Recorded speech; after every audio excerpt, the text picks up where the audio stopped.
എറണാകുളം കോതമംഗലത്തെ 6 വയസ്സുകാരുടെ കൊലപാതകത്തിൽ പ്രതി രണ്ടാം നമ്പർ അനീഷയുമായി പോലീസ് തെളിവെടുപ്പ് നടത്തുകയാണ്. ചോദ്യം ചെയ്യലിൽ ഇവരുടെ മൊഴികളിൽ വൈരുദ്ധ്യം കണ്ടെത്തിയിരുന്നു. വിവരങ്ങളുമായി കൊച്ചിയിൽ നാസിഫ് മുഹമ്മദ് ചേരുന്നു. നാസിഫ്, അങ്ങേറ്റം ഞെട്ടിച്ച വാർത്തയായിരുന്നു ഇന്നലെ 6 വയസ്സുകാരിയെ മരിച്ച നിലയിൽ കണ്ടെത്തി എന്നത് ആദ്യം. പിന്നീട് അത് കൊലപാതകമാണെന്ന് തെളിഞ്ഞു. പിന്നീട് അത് രണ്ടാം നമ്പയാണ് എന്ന് കണ്ടെത്തി. ഇപ്പോൾ അച്ഛൻ കൂടെ പോലീസിൻ്റെ കസ്റ്റഡിയിലുണ്ടെന്നാണല്ലോ കേട്ടത്. തെളിവെടുപ്പ് ഇവരെ രണ്ടുപേരെയും കൊണ്ടുവന്നാണോ നടത്തുന്നത്?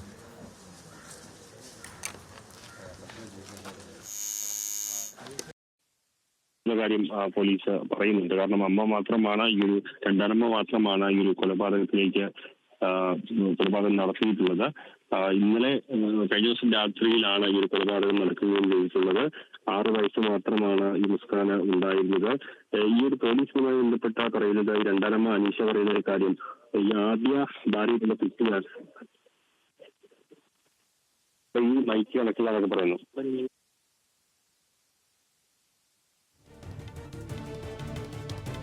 ആസിഫ്, അവിടെ എന്തെങ്കിലും ബുദ്ധിമുട്ടുണ്ടോ? കേൾക്കുന്നില്ല, ഇങ്ങോട്ട് തുടരാം.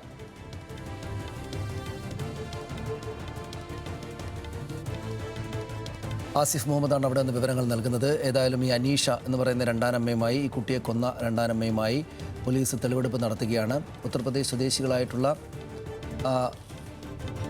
ആളുകളാണ്.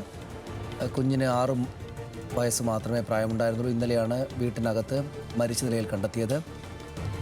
അനീഷയെയും കൊണ്ട് ഇപ്പോൾ പോലീസ് തെളിവെടുപ്പിന് വന്നിരുന്നു. അവരെയും കൊണ്ട് പോവുകയാണെന്ന് പോലീസ്.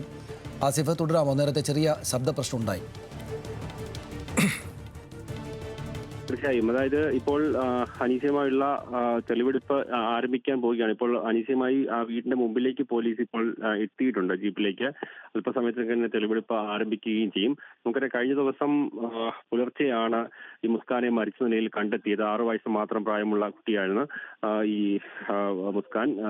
ഇതുമായി ബന്ധപ്പെട്ട് പോലീസ് പറയുന്നത്, അനീഷ് നൽകുന്ന മൊഴി പ്രകാരമാണെങ്കിൽ ഒരു പ്രധാനപ്പെട്ട കാര്യമായി പറയുന്നത്, ആദ്യ ഭാര്യ ഈ മകളെ സന്ദർശിക്കാൻ ഇവിടെ എത്താറുണ്ടായിരുന്നു.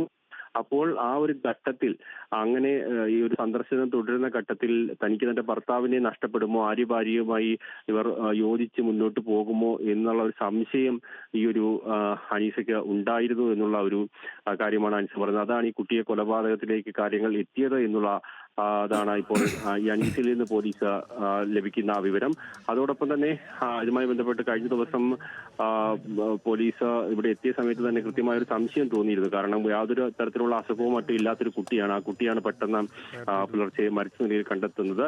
ഭർത്താവ് രാത്രിയിൽ ജോലിക്ക് പോയിരുന്നു. അതിനുശേഷം ഒരു 3-4 മണിക്കൂർ കഴിഞ്ഞാണ് രാത്രി അദ്ദേഹം തിരിച്ചെത്തിയത്. പക്ഷെ പുലർച്ചെയാണ് ഈ കുട്ടീനെ ഇങ്ങനെ മരിച്ച നിലയിൽ കണ്ടെത്തുകയും ഉടൻ തന്നെ അയൽവാസികളെ അടക്കം വിളിച്ചു വരുത്തി ചെയ്യുകയായിരുന്നു. അങ്ങനെ നടത്തിയ പരിശോധനയിലാണ് കുട്ടി ശരീരം തണുത്ത ഉറഞ്ഞ നിലയിൽ കണ്ടെത്തുകയും മരണം സ്ഥിരീകരിക്കുകയും ചെയ്തത്. ഉടൻ തന്നെ അയൽവാസികൾ, വാർഡ് മെമ്പറെയും അതുപോലെ തന്നെ മറ്റ് അയൽവാസികളെയും വിളിച്ചു വരുത്തുകയും പോലീസ് പിന്നീട് സ്ഥലത്തെത്തുകയും ചെയ്തു. എന്തായാലും പോലീസും ഫോറൻസിക്കും ആദ്യം നടത്തിയ പരിശോധനയിൽ തന്നെ സംശയങ്ങൾ ഉണ്ടായിരുന്നു. കാരണം കുട്ടിയുടെ കഴുത്തിലടക്കം പാടുകൾ കാണുന്ന സാഹചര്യമുണ്ട്. അതാണ് ഉടൻ തന്നെ കളമശ്ശേരി മെഡിക്കൽ കോളേജിലേക്ക് പോസ്റ്റ്മോർട്ടത്തിന് അയക്കുകയും അങ്ങനെ ആ പോസ്റ്റ്മോർട്ടത്തിന് പിന്നാലെ അത് ശ്വാസം മുട്ടിച്ചാണ് കൊലപ്പെടുത്തിയതെന്നുള്ള കാര്യം വ്യക്തമാകുകയും ചെയ്തത്.